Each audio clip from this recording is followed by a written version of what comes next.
बिस्मिल्लाहिर्रहमानिर्रहीम। अस्सलाम वालेकुम friends, my name is Daniyal Anjum. और जैसा कि आपको पता है हमने अपनी ई कॉमर्स की सीरीज़ स्टार्ट की हुई है। और लास्ट वीडियो में हमने क्या किया था, डेटाबेस के साथ कनेक्शन बनाया था। उसके लिए हमने ये कॉन्फ़िग वाले फ़ोल्डर के अंदर जाके db.js के नाम से हमने एक अपना फ़ाइल बनाई थी और उसमें ये डेटाबेस के साथ कनेक्शन का हमने कोड लिखा था। और अब इस वक्त मैं अपना बैकएंड वाले फ़ोल्डर में हूँ, तो मैं यहाँ पर लिखता हूँ अपना npm run dev। और जैसे मैंने इंटर प्रेस किया तो देखिए हमारा यहाँ पर नोडमोन सर्वर स्टार्ट हुआ और यहाँ से हमारा एक्सप्रेस का सर्वर स्टार्ट हो गया और हमने डेटाबेस के साथ कनेक्शन बना लिया है। जब आप डेटाबेस के साथ कनेक्शन बना लेते हैं तो आपका जो नेक्स्ट स्टेप होता है वो आपको यहाँ पर अपने बैकएंड वाले फ़ोल्डर के अंदर आके एक और फ़ोल्डर बनाना है और उस फोल्डर का नाम आप रखेंगे मॉडल्स। और इस मॉडल्स वाले में हम वो सारी की सारी कलेक्शंस बनाएंगे कि डेटाबेस में वो जो कलेक्शन बने वो किस तरह की बने। इसको मैं इंटर प्रेस कर देता हूँ। और ये मॉडल्स वाली में सबसे पहले आपको याद होगा तो जब हमने डेटाबेस के साथ कनेक्शन बनाया था अपना मोंगोडीबी के साथ, तो यहाँ पे हमने यूज़र्स नाम की कलेक्शन बनाई थी। अब वो यूज़र की क्या क्या फील्ड्स होनी चाहिए, क्या क्या हमें रिक्वायरमेंट्स हैं, मसलन हमें उसका नेम चाहिए, ईमेल चाहिए, पासवर्ड चाहिए, क्या क्या चीज़ें चाहिए, वो सारी अब हम डिफ़ाइन करेंगे। उसके लिए हमें स्कीमा बनाना पड़ता है, यानी मोंगोस की मदद से हम एक स्कीमा बनाएंगे और वो स्कीमा हमें यहाँ पर यूज़र्स नाम की कलेक्शन में डाटा इंटर करने में हमें मदद करेगा। तो वो स्कीमा बनाने के लिए आपको क्या करना है, वो सारी की सारी प्रॉपर्टीज़। तो यहाँ से मैं मॉडल्स के अंदर एक न्यू फाइल बनाऊँगा, उसका नाम मैं रख देता हूँ यूज़र मॉडल डॉट JS। तो मैंने ये हमारी एक फ़ाइल बना ली, उस फाइल का नाम मैंने यूज़र मॉडल रख दिया है। अब इसमें सबसे पहले तो हमारा जितना भी काम होगा सारा का सारा मोंगोस पैकेज की मदद से होगा जो हमने लास्ट वीडियो में इंस्टॉल किया था, ये वाला। अब मैं यहाँ पे आता हूँ और मैं उसको एक बार इंपोर्ट कर लेता हूँ। इंपोर्ट मोंगोस फ्रॉम, यहाँ पे हम कर देते हैं मोंगोस। और इस मोंगोस की मदद से हमें, अब पहले तो हमने यहाँ पर कनेक्शन बनाया था ना डेटाबेस में, तो हमने यहाँ मोंगोस डॉट कनेक्ट कर लिया था। अब की बार हमें मोंगोस का स्कीमा चाहिए। तो स्कीमा मीन के स्कीमा आप स्ट्रक्चर कह लें कि डेटाबेस में जो डाटा सेव होगा उसका स्ट्रक्चर क्या होगा। तो उसके लिए आपको यहाँ पर लिखना है, सबसे पहले हम बना लेते हैं कॉन्स्ट और आपको लिखना है यूज़र स्कीमा। वेरिएबल का नाम है, कुछ भी रख लें, आपकी मर्ज़ी है, लेकिन हम स्कीमा बना रहे थे और यूज़र का बना रहे थे, इसलिए मैंने नाम रख लिया यूज़र स्कीमा। और यूज़र स्कीमा लिखने के बाद आपको लिखना है न्यू, और न्यू के बाद आपको अपना ये मोंगोस ये वाला अपना पैकेज लेना है और फिर लिखना है डॉट स्कीमा। और ये जो डॉट स्कीमा आप लेंगे इसको यहाँ से ऐसे बंद कर लें। तो यहाँ पर हमने क्या किया है, अपना सबसे पहले मोंगोस को इंपोर्ट किया और उसकी मदद से हमने एक यूज़र स्कीमा बनाया और फिर उस स्कीमा को आप क्या करेंगे, आके अपना एक्सपोर्ट कर देंगे।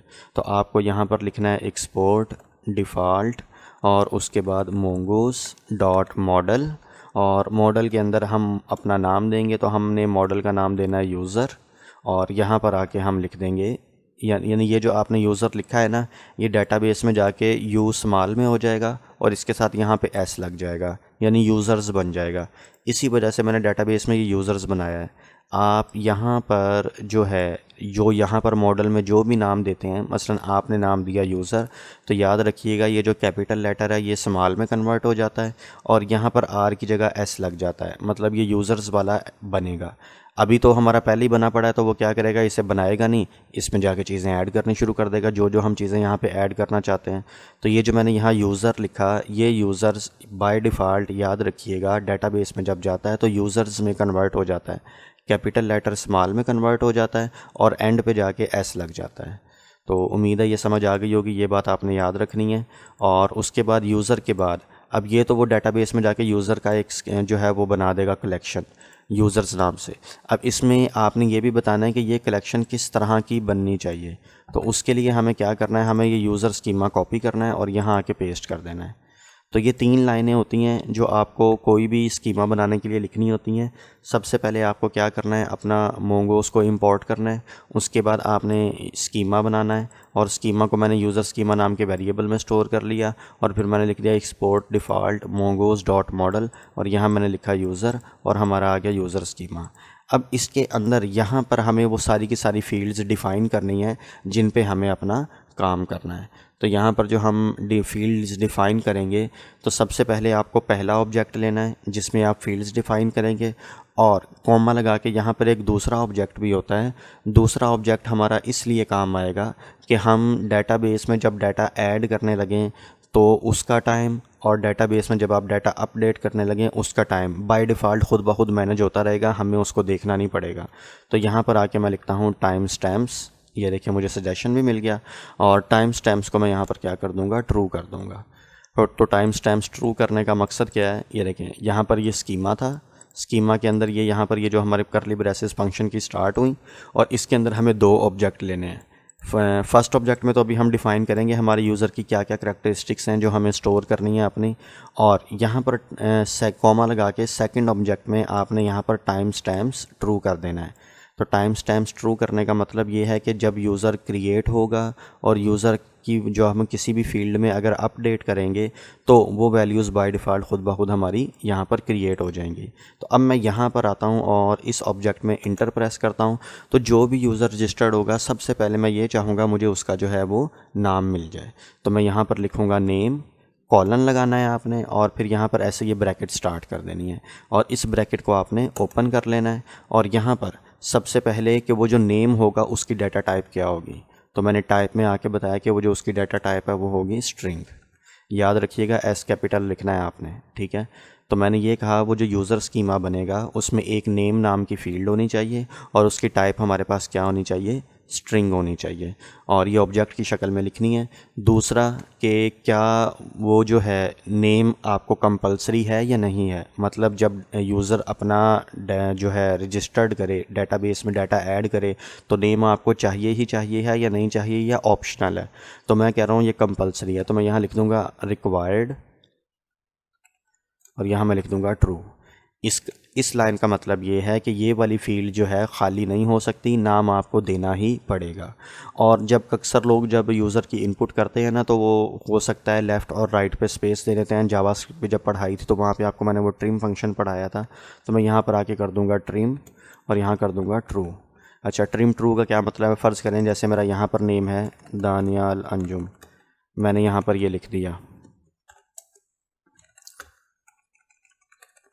अब मैंने हो सकता है यहाँ पे ऐसे ये स्पेसेस दे दी, और फिर हो सकता है मैंने यहाँ पर भी गलती से एक दो स्पेसेस दे दी। तो ये ट्रिम ट्रू क्या करेगा, ये वाली स्पेसेस और जो ये वाली स्पेसेस हैं एक्स्ट्रा, इन सबको रिमूव कर देगा, और सिर्फ यहाँ पर आपके पास दानियाल अंजुम रह जाएगा। तो ट्रिम ट्रू ये करता है। और रिक्वायर्ड फील्ड क्या है कि आप इसको खाली नहीं छोड़ सकते, ये चाहिए ही चाहिए है। और टाइप स्ट्रिंग का मतलब यहाँ पर क्या है कि जो हम इस नेम नाम का जो डाटा आएगा वो डाटा की टाइप क्या है, स्ट्रिंग है। तो हमने यहाँ पर एक फील्ड डिफ़ाइन कर ली नेम नाम की। सेम केस में मैं यहाँ पर एक और फील्ड डिफ़ाइन करता हूँ, उसका नाम मैं ले लेता हूँ ईमेल, और ईमेल में भी मुझे ये सारी की सारी चीज़ें चाहिए, तो मैं इसे कॉपी करता हूँ और ईमेल वाले में भी आके पेस्ट कर देता हूँ। मतलब जो यूज़र की ईमेल होगी वो भी, उसका भी डाटा कौन सा होगा, स्ट्रिंग होगा, और वो रिक्वायर्ड ट्रू है, वो मुझे चाहिए ही चाहिए। और ट्रिम ट्रू लगाने से क्या होगा कि मतलब उसके भी अगर लेफ़्ट राइट पे कोई स्पेसिस हैं तो वो एक्स्ट्रा रिमूव हो जाएंगी। इसमें हम एक और प्रॉपर्टी ऐड करेंगे, यूनिक।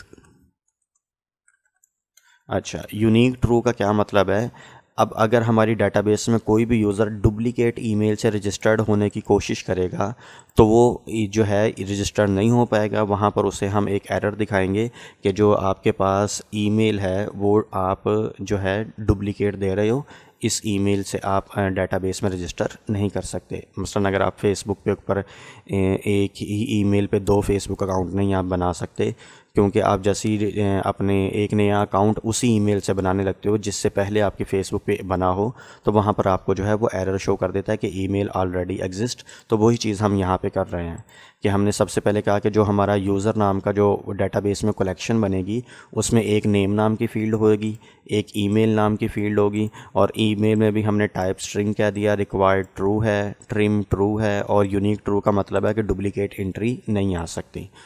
उसके बाद यहाँ पर आके फिर कॉमा लगाना है, और यहाँ पर आके मैं देता हूँ अपना पासवर्ड, और पासवर्ड में आपको यहाँ पर आके यही वाला मैं सारा कॉपी कर लेता हूँ। अच्छा, अब यहाँ आके पेस्ट कर देते हैं।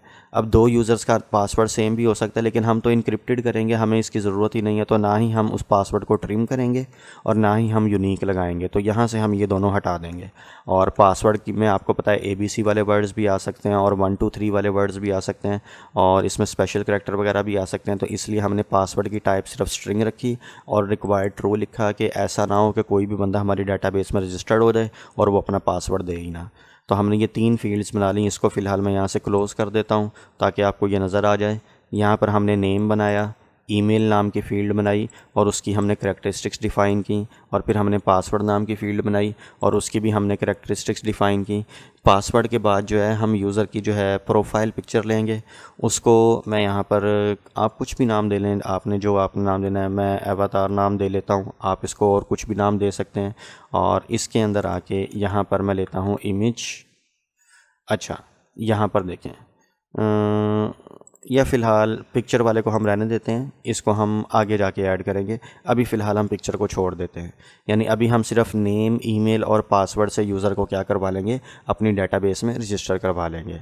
अब यहाँ पे एक और कॉन्सेप्ट है, वो ये कि देखें डाटाबेस में 2 तरह के यूज़र हो सकते हैं। एक जो हमारी वेबसाइट को विज़िट करेंगे और दूसरे वो यूज़र जो हमारी वेबसाइट को विज़िट करेंगे, लेकिन हो सकता है कि वो हमारा अपना वेबसाइट का एडमिन भी हो, क्योंकि एडमिन को जो है हमें कुछ और रोल्स देने हैं कि वो प्रोडक्ट वगैरह ऐड कर सके, यूज़र्स वगैरह को अप्रूव कर सके, डिसअप्रूव वगैरह कर सके।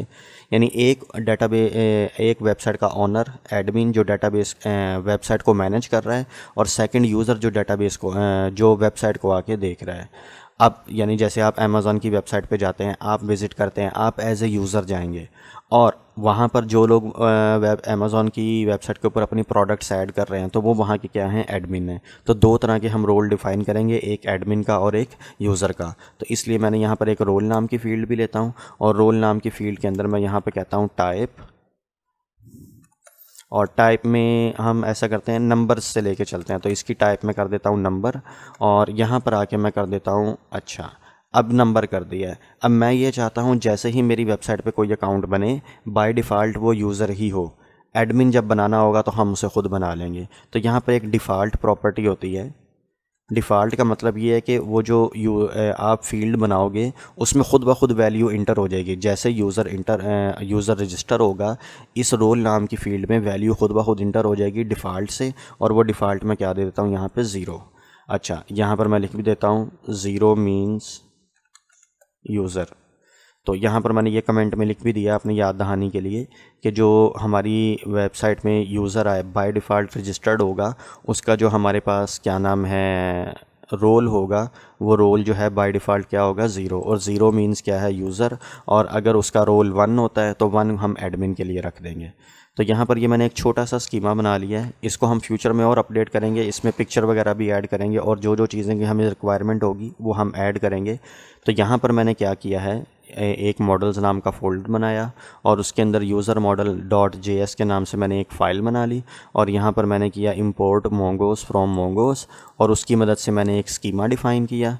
और ये सेकंड वाला क्या करता है कि ये जो यूज़र कब क्रिएट होगा उसकी डेट, और यूज़र में जो आपने कोई चीज़ें अगर इसमें यहाँ पे चेंजिंग की है तो वो अपडेटेड वैल्यू, वो दोनों क्रिएटेड एट और अपडेटेड एट के नाम से इसमें आ जाएंगी। और फिर जो मॉडल हमने डिफ़ाइन किया है वो मॉडल हमने यहाँ से क्या कर दिया, एक्सपोर्ट कर दिया है। तो अभी हमने क्या किया, अपनी डेटाबेस के लिए हमने मॉडल भी तैयार कर लिया, मॉडल स्कीमा भी आप कह सकते हैं हमने तैयार कर लिया। इस स्कीमा का मकसद ये है कि डेटाबेस में जो हमारे पास डाटा इंटर होगा, किस में, यहाँ पर यूज़र्स नाम के कलेक्शन में, तो उसमें सबसे पहले क्या होगा, एक नेम नाम की फ़ील्ड लाजमी चाहिए होगी, वो यहाँ आ जाएगी। एक ईमेल नाम की फ़ील्ड लाजमी चाहिए होगी इसके अंदर, और एक पासवर्ड भी चाहिए होगा, और रोल हमें देने की ज़रूरत नहीं है, डिफ़ॉल्ट रोल वहाँ पर 0 ही आएगा। तो यहाँ पर आज की वीडियो में हमने ये देखा कि हम स्कीमा कैसे डिफ़ाइन करते हैं और स्कीमा के अंदर हमारे पास क्या क्या यहाँ पर प्रॉपर्टीज़ होती हैं। आलमोस्ट मैंने मोस्टली जो जो यूज़ होती हैं वो सारी की सारी कवर कर दी हैं कि एक हमने नेम में टाइप लिया, फिर ये वाला सारा कर दिया, ट्रिम भी आपको बता दिया, ईमेल के लिए भी मैंने कुछ डिफ़ाइन कर दी, पासवर्ड के लिए भी कुछ डिफ़ाइन कर दी, और रोल में रिक्वायर्ड ट्रू लिखा ही नहीं, क्योंकि वो अगर नहीं भी देगा तो क्योंकि हम यूज़र से ये रोल लेंगे ही नहीं, हमने बाय डिफ़ॉल्ट उसे यहाँ पर रोल असाइन कर दिया है। तो यहाँ तक आप इस वीडियो को बनाएं, जहाँ पे ना समझ आए आप मुझसे पूछ सकते हैं। और इंशाल्लाह नेक्स्ट वीडियो में हम देखेंगे कि हम यहाँ से यूज़र क्रिएट कैसे कर सकते हैं और हम यहाँ पर फिर अपने डेटाबेस में उसको यहाँ पर रजिस्टर करवाएंगे। तो नेक्स्ट वीडियो में मुलाकात होगी, तब तक के लिए अल्लाह हाफिज़।